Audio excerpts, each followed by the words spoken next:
Okay, so it looks like there's still people coming in, but I think we'll just start. We have a lot of interesting presentations and information to get through today, so I think we'll dive in. So again, very warm welcome. Good morning to everybody to our webinar, Mapping Policies and Private Sector Initiatives for a Nature-Positive Economy.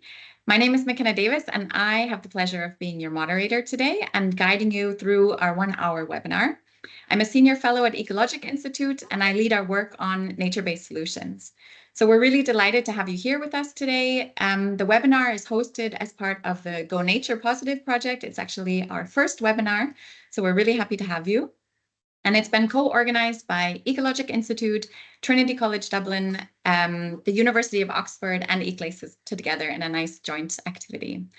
So first, a little bit of context maybe about why we're actually holding this webinar and probably why many of you are interested in it today as well. So I'm sure we all know we're really in this critical juncture right now. We have on the one side nature that's underpinning our economies, our societies, our well-being, providing food, clean air, clean water, regulating our climate, and supporting livelihoods around the world. But at the same time, we all know that nature and this critical biodiversity is really deteriorating and disappearing at an unprecedented rate, which is really threatening over half of the global GDP. It's underpinning our resilience to respond to those threats caused by climate change, and it's increasingly posing risk to health, security, and our food systems. So in response, there's this gaining momentum right now in a lot of discourse about a nature-positive economy. So really briefly, it's an economy that doesn't just reduce harm, but actively contributes to the restoration and regeneration of ecosystems. You'll hear more about this in a moment. But just to give you an idea of what we're talking about now. So the approach is really gaining traction, not only within key global policy arenas like the UN World's Ocean Conference that happened 2 weeks ago, within discussions of a nature-positive blue economy, but also at the World Economic Forum in Davos, at the UN Global Biodiversity Conference in Cali in Colombia last year, and other events happening around the world. So this shift and growing recognition towards a nature-positive future is also being echoed in financial regulations, corporate reporting standards, and sustainability frameworks, which is really showing this movement and momentum to integrate ecological health into economic systems. But the transition isn't just moral or an economic imperative. It's also really a strategic economic opportunity. So investing in nature-positive activities really shows a lot of potential for job creation, innovation, and long-term economic resilience. Large bodies of evidence that you're going to hear more about today already highlight the cost-effectiveness of nature-based solutions in tackling these complex global challenges, ranging from flood protection to human health and well-being.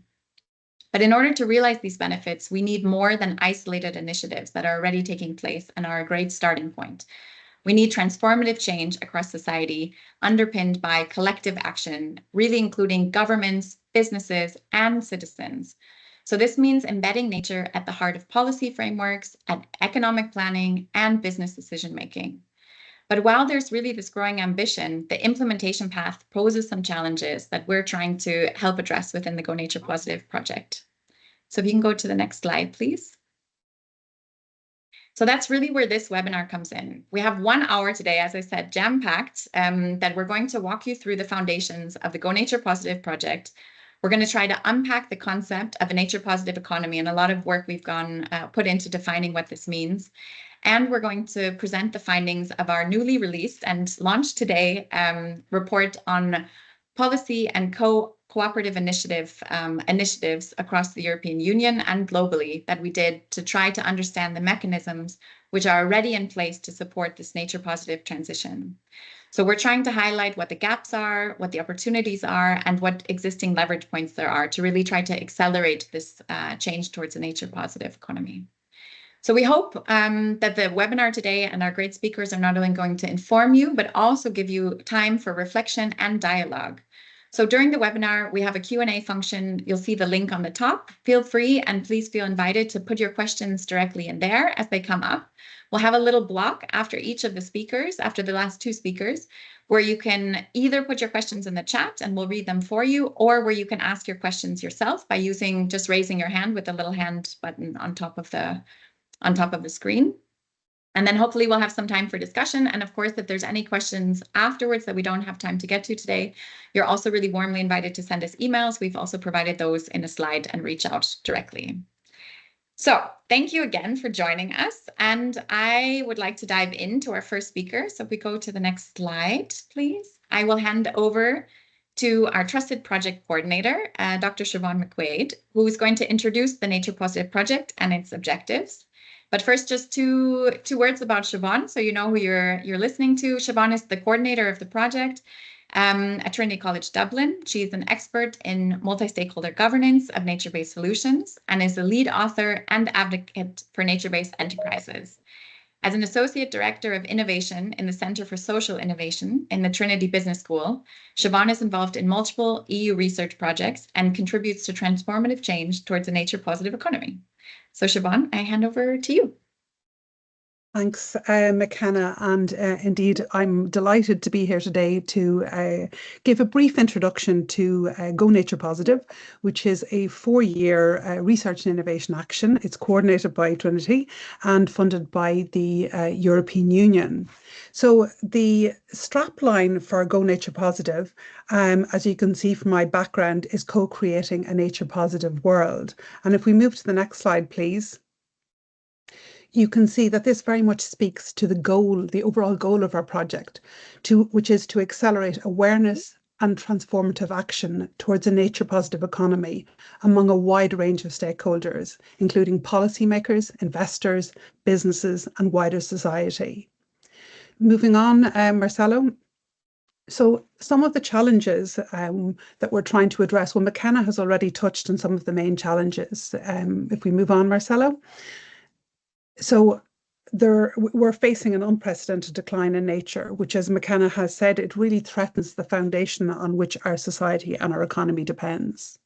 But we also know that our current economic systems are contributing to this decline, and these are underpinned by ingrained nature negative policies and practices which present a major challenge to the systemic change which we need to put in place to address this decline and to unblock the new opportunities that a transition to nature positive presents.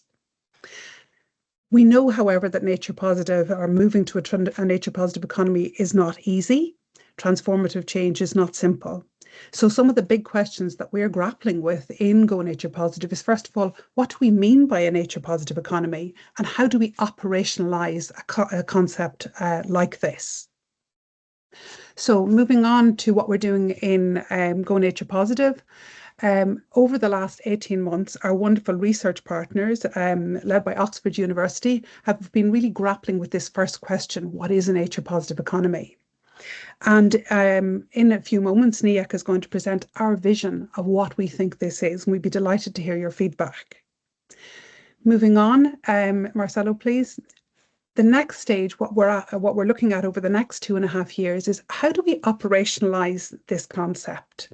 And this is where our 6 pilots come into place. We've fantastic partners in forestry, in the blue economy, in agriculture, agroecology, apiculture in Colombia. We've got green buildings in the built environment, and we've got tourism. And in each of those sectors, we are working with our partners to set out roadmaps to transition to a nature positive economy. We're working with them at the moment in understanding nature positive baselines. Where are they at the moment? Then we're working with them on their theory of change. Where do they want to be? And then working with them on piloting strategies to get there. So moving to the last bullet point, what do we want and expect in terms of outcomes? Well, we hope for 4 main outcomes. The first one is to provide clarity around this concept of a nature positive economy, and also pathways and roadmaps on how do we get there. We want to provide an analysis of the policy changes that need to happen, and we'll hear more about this indeed today. A very important element we're working on at the moment is indicators to measure progress towards a nature positive economy. How do we know that we're moving in the right direction? And then finally, distilling the lessons from our pilots, from our research, what we hope to come up with is a set of actions to scale up all our work for achieving a global impact and higher impact and transition towards a nature positive economy. So that's it. That's a very short one slide nutshell summary of what our project is about. Before I hand back to McKenna, I just wanted to move on to the next slide, please, Marcelo. Just to introduce very briefly the committed and passionate partners who are realising this project. So as you can see, we've a mix of leading universities and research institutes. We've got influential NGOs. We've got these change makers and pilot partners from across many different industry sectors. And we're supported by fantastic comms partners, Felicidad and Growfish, who supported this webinar organisation today. So without these partners, really, this project would not happen. So we're very grateful to them. Another core element of our project, last slide for me, please, Marcelo, is our impact board. So these national and global players from many different stakeholder groups are steadfastly accompanying us on the GoNaturePositive journey. They're providing really valuable feedback on our work before it is published, and after it's published, they're sharing and amplifying it with their own networks to increase our uptake and our impact. What I want to say for everybody listening is this is an open and inclusive board. So if anyone wants to get involved, please do get in touch with us. And we'd love to hear from you, and we look forward to your engagement on this webinar today. So that's it from me. I'll hand back to you, McKenna, and look forward to everyone's input. Thanks a lot, Siobhan. So I will dive, just now that we have an idea of the GoNaturePositive project, I will dive into the content focus side about what we're actually producing in the project, and hand over to our lovely colleague Niak Seon-Ko, who's a researcher at the NaturePositive Hub at the University of Oxford. She holds a PhD in sustainability science from the Stockholm Resilience Center in Stockholm University. And Niak's research focuses on environmental governance, nature finance, and human rights. So Niak, I hand over to you. Thank you very much, McKenna. Yes, so good morning, everyone, and we're very thankful that you're all joining us here today. Today, I'll be sharing some output on our concept note on framing the nature positive economy. So we can go to the next slide, please. Great. So it's very much to emphasize that this has been a journey of knowledge co-production for us. We started this more than a year ago in Dublin in March 2024, where we held these multi-stakeholder roundtables with approximately 70 people across stakeholder groups, and we asked them these key questions of what does a nature-positive economy mean for them, who do they think are the key actors, and which are the key sectors and scales. Next. We then complemented this with a literature review of policy, academic, and grade literature, approximately 130 papers. And together, these two input informed our initial version of the concept note that we released last October. Next, please. And from these two documents together, we then held a global public consultation in October last year, where we had fantastic engagement from a global audience. We had over 750 responses from over 50 countries, which resulted in over 2,000 comments. And we also wanted to have targeted stakeholder groups. So we had sessions at the IUCN Regional Conference in Bruges, at the Biodiversity COP in Cali, Colombia, at the Climate COP in Baku, Azerbaijan, because our aim is very much to gather responses from a global audience. And from all of these comments and feedback, we then held internal meetings with our partners in the GoNaturePositive project to really prioritize these comments to understand how we engage with them. And then we also sought feedback from our experts in the impact board. Next, please. So all of this has come together to inform our final publication, which will be released later this summer. And today I'll be sharing the 5 key messages from this process. Next, please.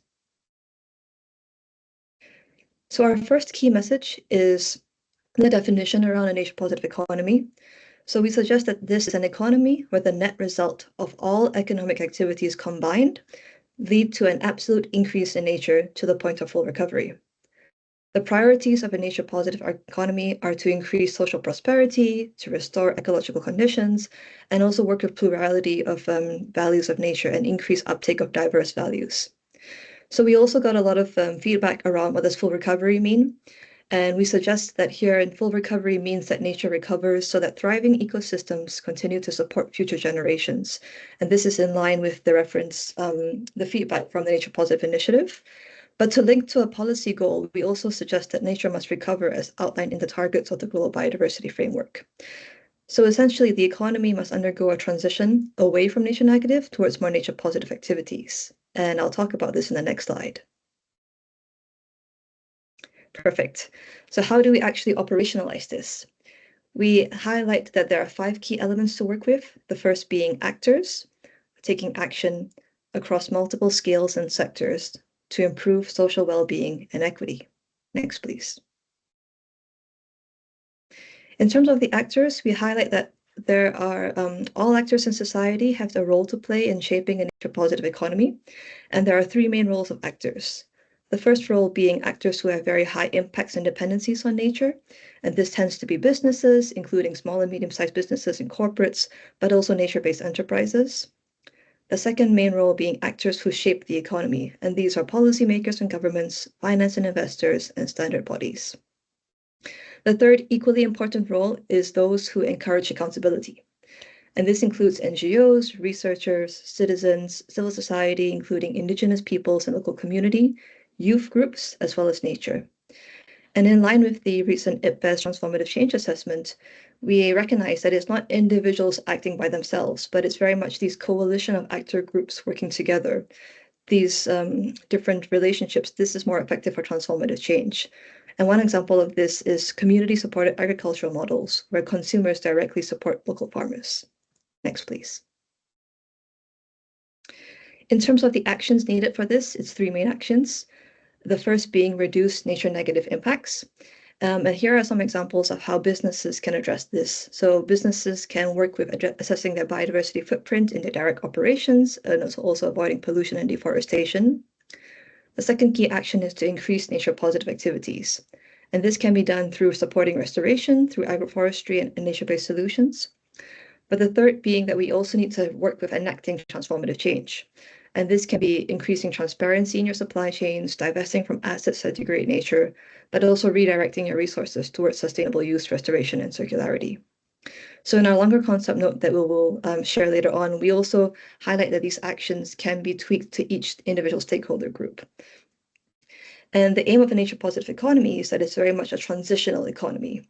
The aim of it is to help us move away from nature negative towards an economy that is in harmony with nature within planetary boundaries.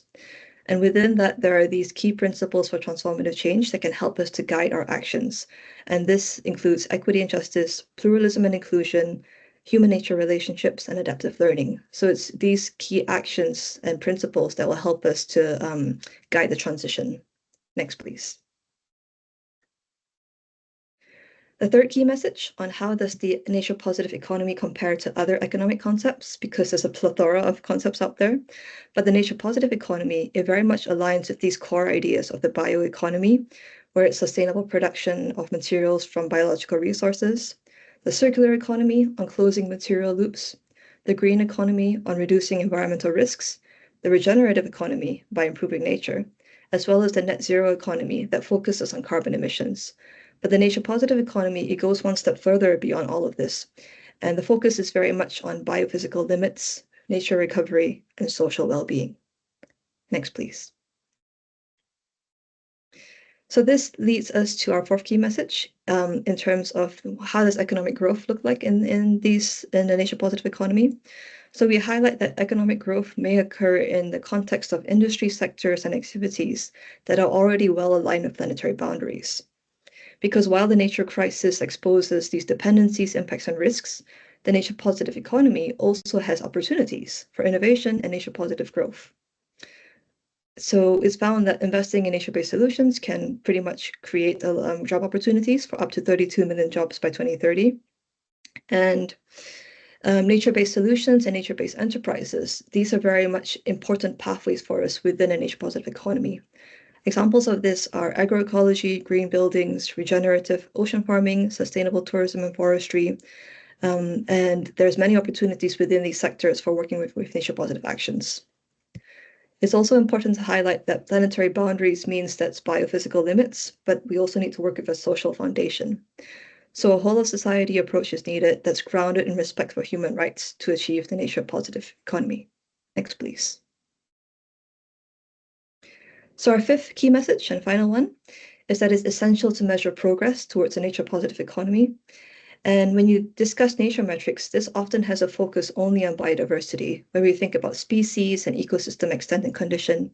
But in a nature-positive economy, because there's an emphasis on social well-being and nature recovery, we also need to look at social and economic metrics to reflect the underlying drivers of nature loss and measure progress on social well-being. So a whole society approach that I mentioned before, this means that we should assess the contributions of each actor because each actor has a role to play.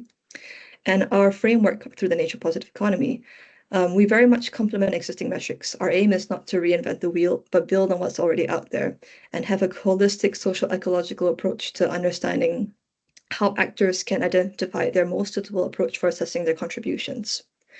We employ a top-down scanning approach of nature, social, and economic metrics, but also a bottom-up approach where we ground truth with locally relevant metrics for each actor.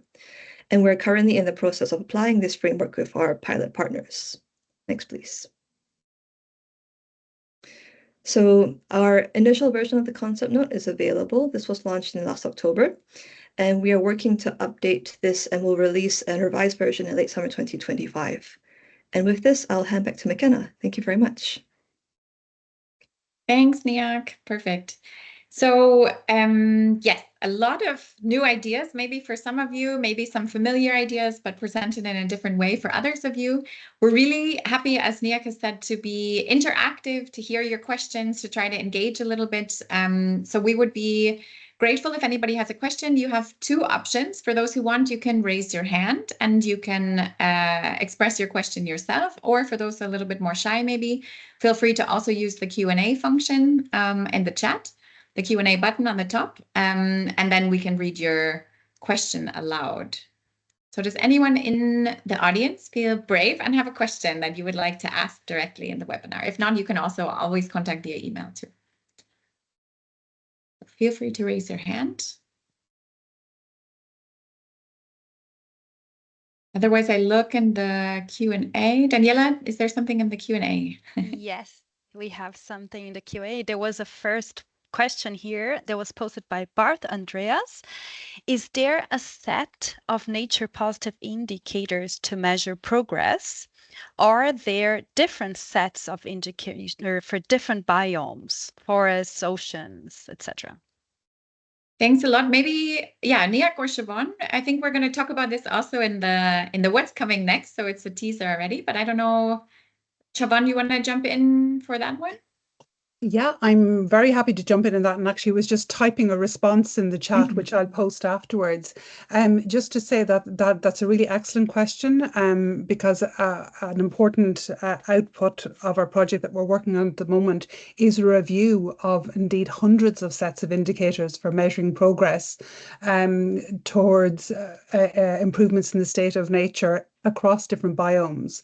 And I'll post a link to the state of the NPI State of Nature metrics, which is a really good reference point for now. But what I want to really stress is that we're looking, and Niak has mentioned this, we're looking beyond just metrics to measure the state of nature.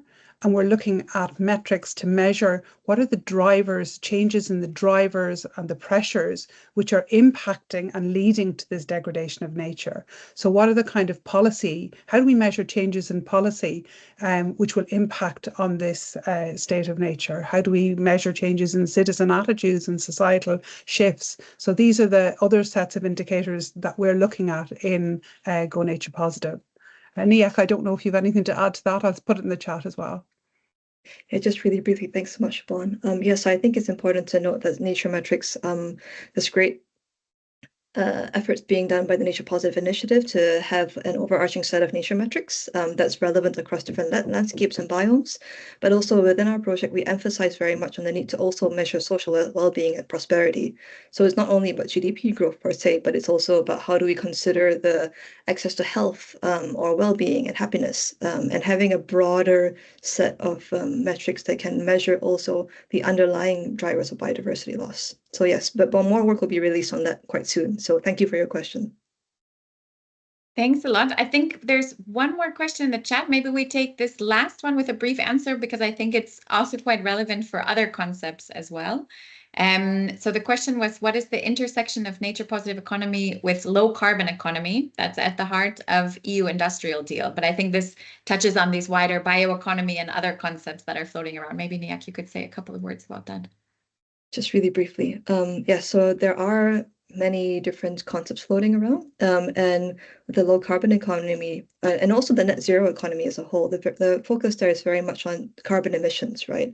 But we also suggest that we need to move beyond this just carbon tunnel vision and considering that biodiversity in terms of species, habitats, and ecosystems, we also need to make sure that biodiversity is considered within this different economic process.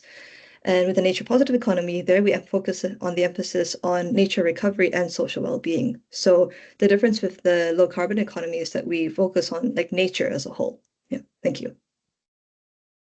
Thanks a lot. I see there's some other questions popping in as well. We won't have time in this section to get to all of them, but maybe in the next section we'll have a little bit of extra time. So we'll definitely note those for the moment. If you have other further questions that we didn't get to or that you think of in the next weeks, feel free obviously to use the emails of those of us who are presenting today to reach out, and we would be happy to pick up further communication with you on that. So thanks a lot, Niak. And then I would head to the next presentation and our final presentation. If we just go to the next slide, and I will introduce my colleague, Benjamin Kupilas, who is a senior fellow at Ecologic Institute, and he's led the work within the GoNaturePositive project that's focusing on this policy and cooperative initiative mapping, which is going to be presented now. And his work at Ecologic focuses on biodiversity policy, nature restoration, and the nature finance nexus. And at the Institute, he's coordinating our biodiversity team and is currently leading a project supporting the development of the German National Restoration Plan. So Benjamin, I hand over to you. Yeah, thanks so much, McKenna, and good morning, everyone.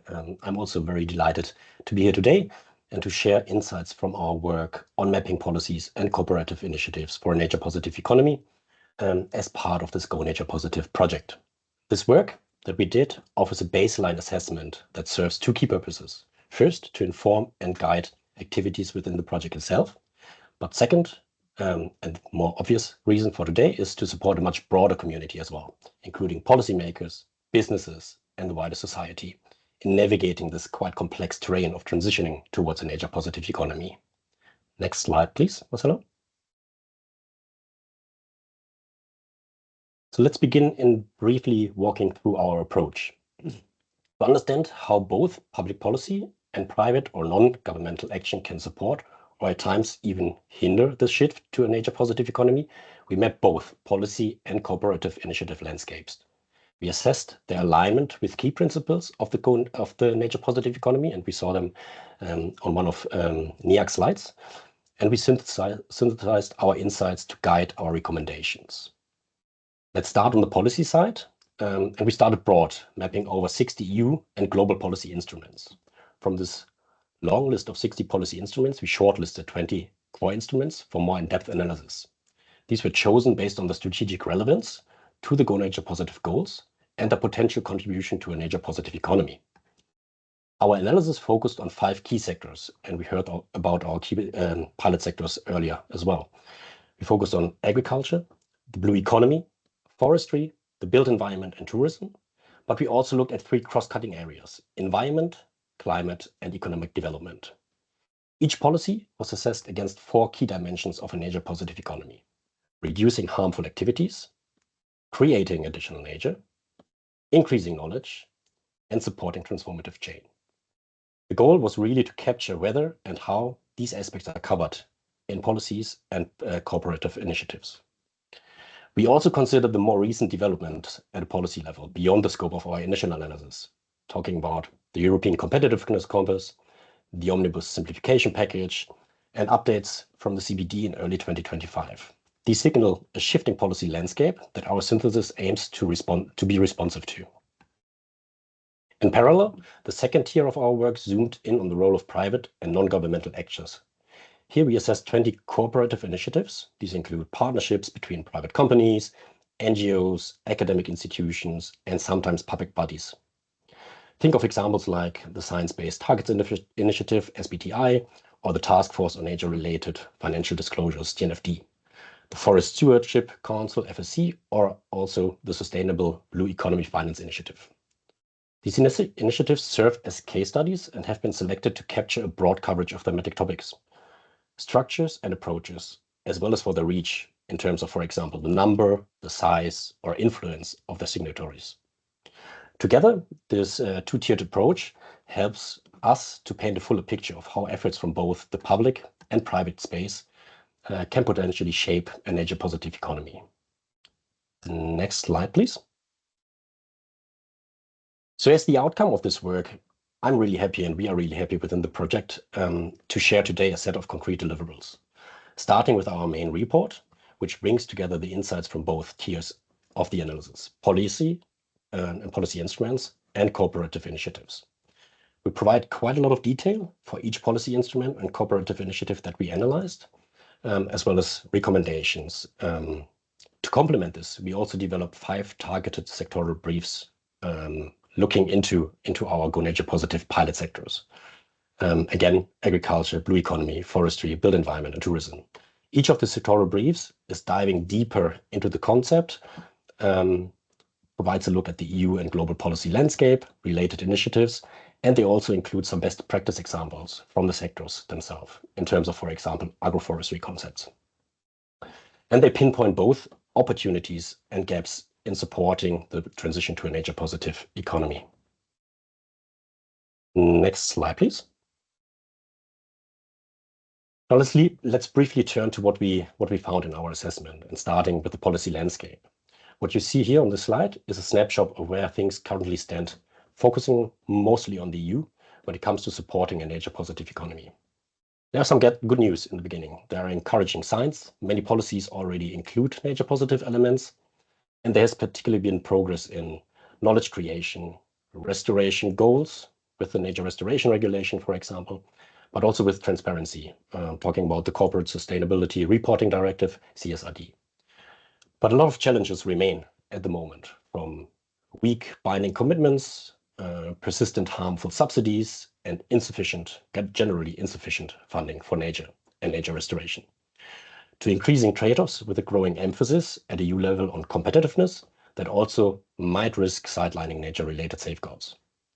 We also observed risks of rollback, especially in the private space, with recent simplification trends, and the need for more inclusive governance in general. Participation by marginalized groups is still often overlooked at the policy scale. A transition to a nature-positive economy, and this is what both Siobhan and Niak also flagged earlier, is that a true transition demands more than just this technical fixtures. It requires genuine knowledge creation, respect for different worldviews, and embedded equity in both policy design and delivery. Next slide, please. So what do we still need to strengthen the policy landscape at EU level and to accelerate the shift towards a nature-positive economy? Building on our assessment, we here highlight a couple of priority areas for action. First, we propose to embed nature more within the EU competitiveness agenda. That means recognizing biodiversity loss, not just as an environmental issue, but as a real economic and financial risk. To integrate biodiversity into core economic strategies and recognize resilience as a factor of competitiveness, and to promote long-term sustainability over short-term economic growth. In this case, nature-based solutions and nature-based enterprises can be seen as real engines for innovation. Second, to engage business leadership. Many in the private sector are already leaning in, and we should really try to harness this momentum, because nature-positive policies require strong implementation and business support. Simplification efforts that we are seeing right now, such as those with the Omnibus package, must not dilute ambition. We need constructive private sector engagement, a strong business voice advocating for long-term sustainability, which are key to successful joint pursuits of both sustainability and competitiveness. We also require a shift in financial flows, phase out harmful subsidies, and invest in nature positive through future EU budgets. Which leads me to my next point, the fourth point on the slide. We must seize upcoming policy windows as strategic opportunities. The next EU budget, the so-called multi-annual financial framework, and the related negotiations, which are starting right about now, can be real key moments to lock in nature positive goals as structural elements of EU governance. We also claim for a strong environmental safeguard, which is essential. That means simplify regulations when necessary, and co-create solutions which involve closing loopholes, ensuring a fair and level playing field for all organizations, tighten compliance, and enforce restoration and conservation targets underpinned by adequate investment.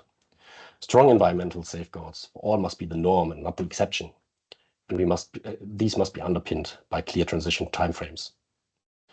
We also advocate for inclusive and equitable governance. Nature-positive policies must be fair, they must be transparent, and reflect diverse perspectives, including from marginalized communities. And finally, a big step, we must connect all these dots. For example, integrate nature more into climate and land use policies, as they are at the moment. Right now, agendas are often developed separately still, but climate action and biodiversity restoration, nature restoration, should go hand in hand. Next slide, please. Coming from the policy level to the corporate initiatives, our second tier of the assessment.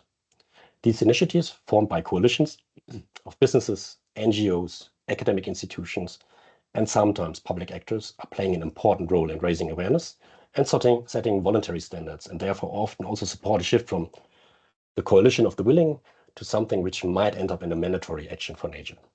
Initiatives like SBTN, but also we heard about Nature Positive Initiative, which is helping with metrics. They are helping to define what nature positive really means in practice and are beginning to guide business alignment. Those initiatives, they are valuable for several reasons. They strengthen transparency, they promote knowledge sharing and collective learnings, and can create reference points for companies, organizations seeking to understand and act on nature-related risks, as well as opportunities.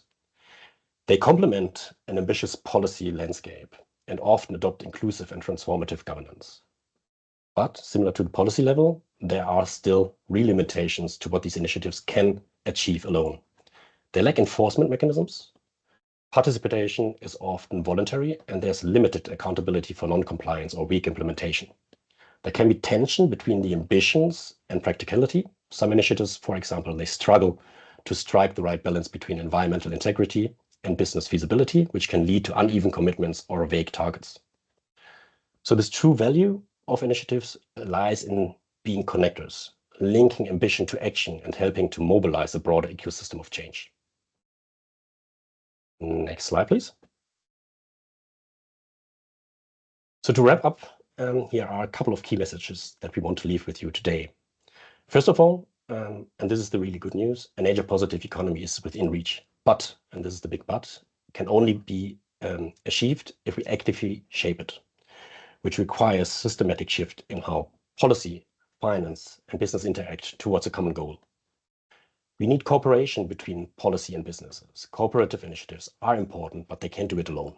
Public-private collaboration is really essential. Investment and accountability should be and have to be non-negotiable. We must scale up funding for nature and end incentives that work against it, while holding companies accountable.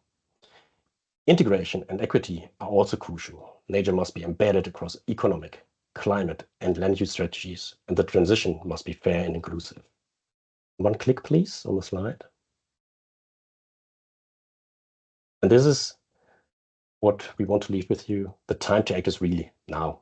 Let's seize the momentum with upcoming EU policy revisions, negotiations, and budget cycles, together with private sector momentum, which can give us a real chance to hardwire nature-positive goals into our systems. Next slide, please. Which already brings me to the end of my presentation, and I want to thank you all for your attention and the engagement. I really hope I was able to spark your interest in both our mapping work and the broader GoNaturePositive project.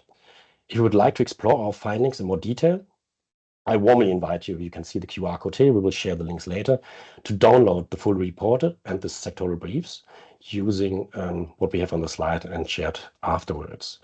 It includes, as I said, everything I share today, More details, plus sector-specific deep dives, practical insights, concrete recommendations.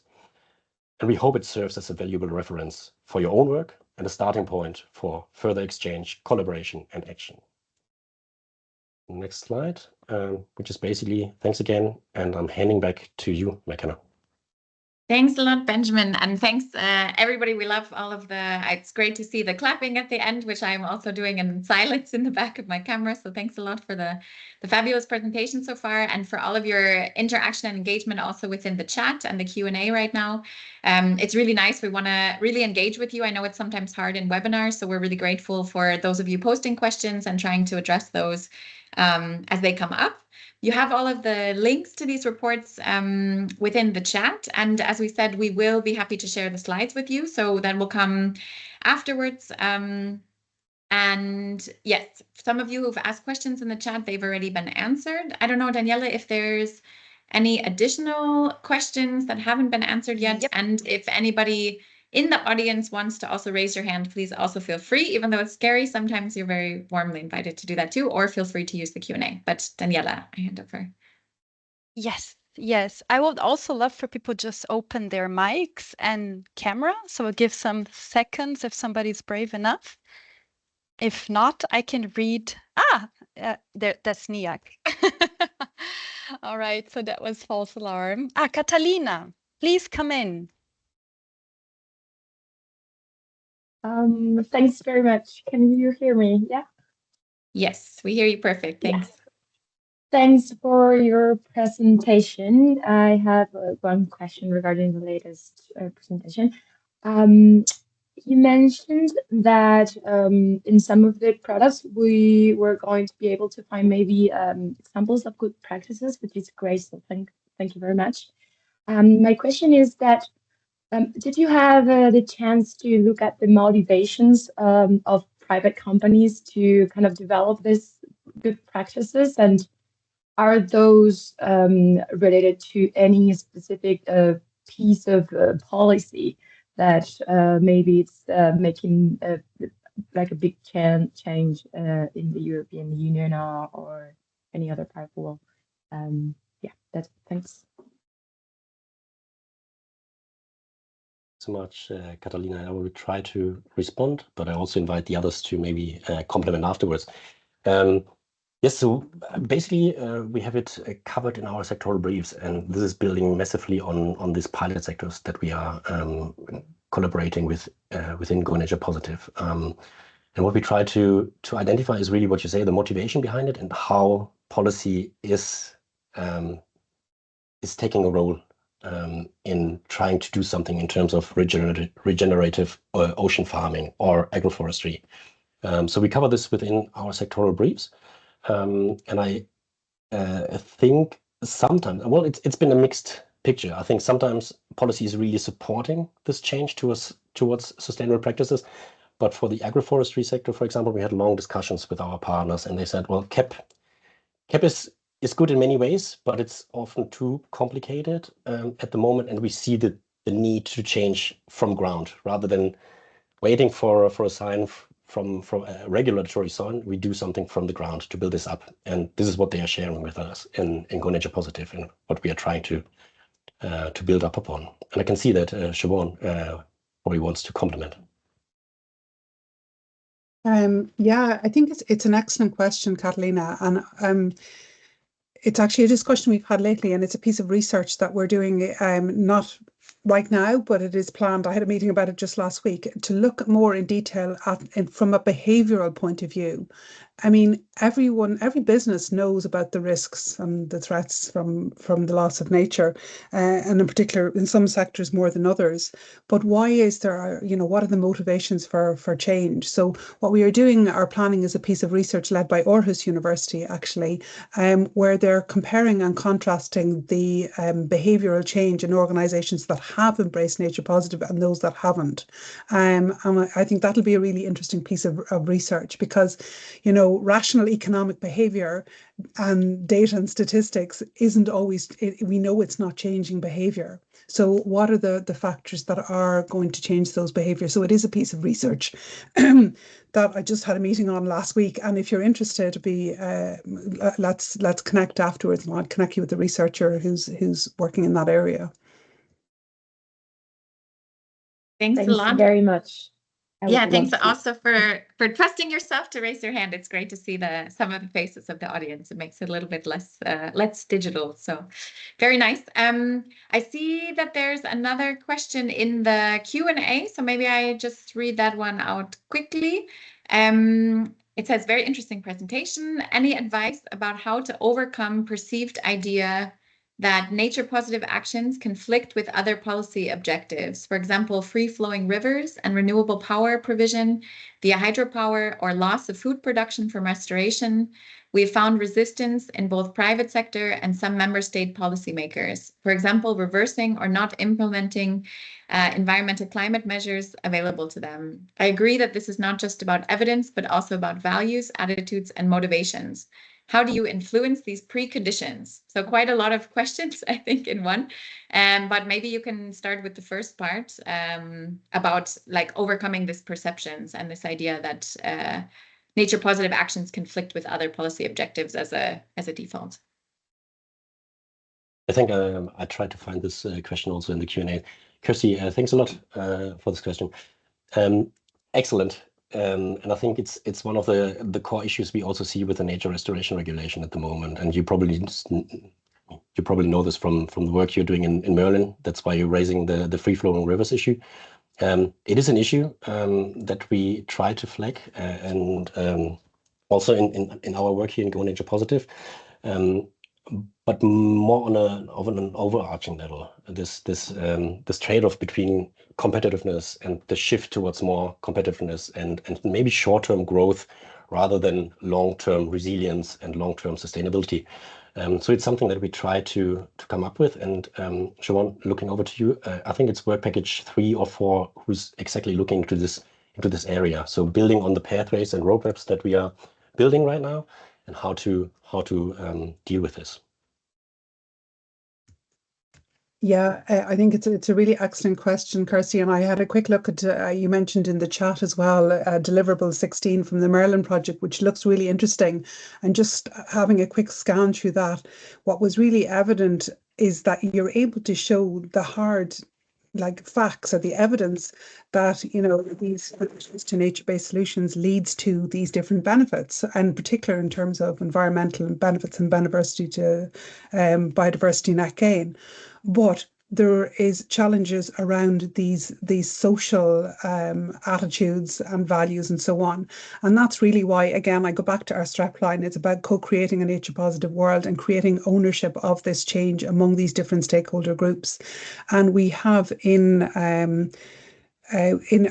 work package that we're moving into now, we've identified some of these really sticky issues that hard scientific evidence cannot address these values, attitudes, and motivations. So we do have a dedicated task, which is just about starting on how do we shift societal attitudes, and and one of the approaches that we're taking is definitely through co-creation and ownership at a scale of application.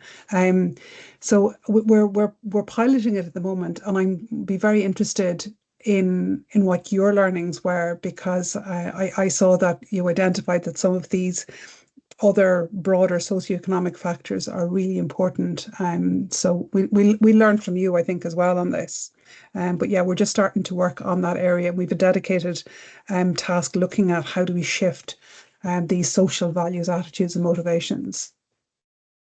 So yeah, I don't have an answer now, but it is definitely in our next phase of work. I'll preempt the questions as well, because there's some other questions about financing, which is also in the next phase of work. We're looking specifically at roadblocks around financing, about shifting some of these policies. So financing policy, there was a question about technology. Technology, we totally recognize that technology is a major both driver and enabler of transformative change, but there's also risks associated with it. So we have a task focused on that, which is just kicking off now as well. And so I'd really invite those in technology and finance and social change, anyone interested in those topics, please connect with us and we'll put you in touch with our partners who are working in that area. I think there's wonderful opportunities for exchange of learning. Yeah, just opening my mic here for a sec, McKenna, just jumping in here. There was one question also about engagement, and I just want to underline the word here, engagement. We don't want to have a project like working separate from from you. We really want to engage with people, and we try to make this a consultation, as inclusive as possible. So that's why we really invite you to fill out this EU survey, because then we are allowed to engage with you. GDPR and everything is protected. And building on this, there was one question specifically that is about engaging with the built environment pilot, Siobhan. I'm going to read that out loud. Are there opportunities to partner for pilot projects with a private business in the built environment to implement your findings and enable actions from our side within the sector? Oh, 100%. And any of the pilots, I think, would really value connection with other activities or partners interested in engaging on this. What I would say is the built environment is a perfect example, because this pilot is led by EFB, which is the European Federation for Green Buildings and Green Roofs. And we actually are experimenting with this transformation in 3 different regions in the Czech Republic, in Austria and in Portugal, but the EFB is operating in many, many countries in Europe, and they're engaging in a Europe-wide assessment. So definitely connect with us afterwards, and we'll make the connection with EFB, and that would be really valuable. So yeah, for definitely EFB, great one, because it's a European-wide pilot. Some of the others are more national and more local, but I think it's really interesting to make the engagement now.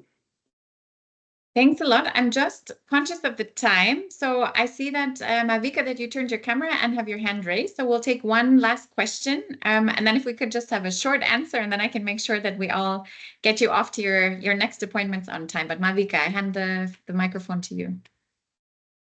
Thank you, McKenna.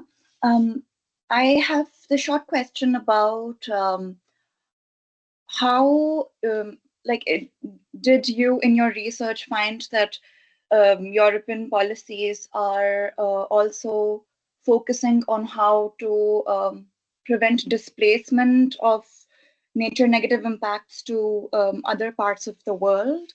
Or do you think this was a theme which emerged in your work on the nature positive economy, or is it something that still needs to be addressed? Because I feel like if we work with local stakeholders in Europe, they might be more concerned about impacts in Europe itself. And historically, we have seen that, this often leads to a displacement of impacts to the global south and other vulnerable communities. Yeah, that's the question. Thank you. Thanks a lot.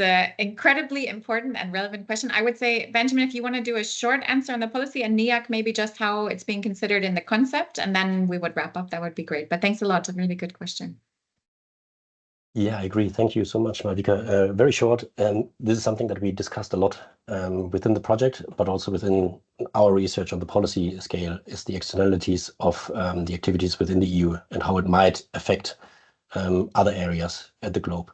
So it's covered, and I think one good example is from the forestry sector, where the supply chain often goes way beyond European borders.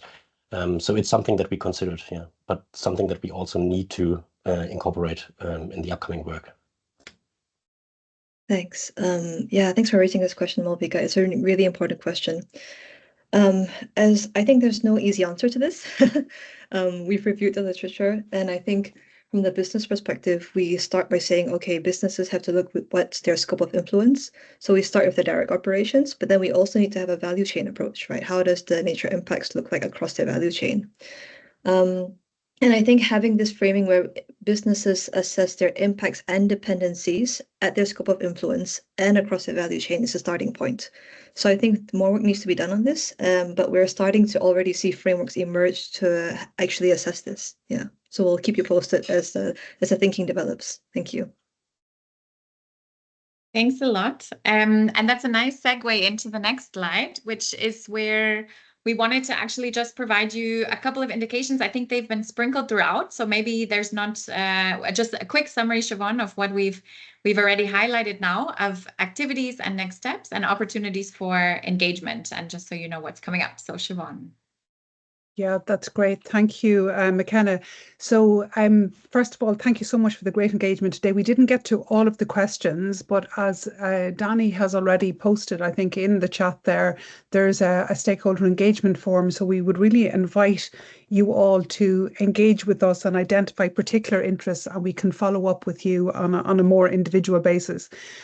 We're all about co-creation and engagement, so and learning from what there's so much already happening out there. So we really want to collaborate with you.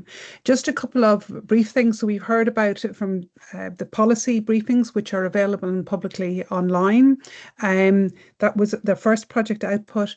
The NEAC's stakeholder or NEAC's concept note and framing, the final version of that will be published along with this work that I've talked about on the indicators at the IUCN World Congress in October. We're partnering with the Nature Positive Initiative in a session there and presenting it there. But for those not traveling outside of Europe, a really important event where we'd love to meet as many of you as possible, and where we'll be presenting some of these findings is the Network Nature annual event in September. So if you're going to be there, we would love to meet with you in person, and please do get in touch. So yeah, that's it. Thank you so much for all of your actions. I'll hand back to you, McKenna, to close. But I suppose the key message from us is we're about co-creation. So we really invite you to engage with us, to engage with our partners, engage with our pilots, our research, our consultation, and share with us also what you're doing and what these burning questions are that we might have missed. So thank you. Yeah, great. No, thanks a lot also from my side. I think it's important to say as well that Siobhan presented all of the partners in the beginning of the project, and I would just like to close by saying the work you see here is a snippet of some of the presenters representing the outcomes of a lot of work that was joined by many, many teams and many colleagues so far, and we'll be continuing. We've only just hit the 18-month mark of the project. There's still lots to go, and you see already we've produced a wealth of information, wealth of resources, and we really hope to, as Siobhan said, have your engagement in the next months and the next years of the project as well. So please do feel free to reach out to any of us, to use the links that have been provided if you have any questions. We would love to hear from you. And otherwise, yeah, wishing you all a lovely rest of your day, afternoons or mornings, depending where you are. And thank you very, very much for joining and your engagement today. Take care and have a wonderful day. Thank you.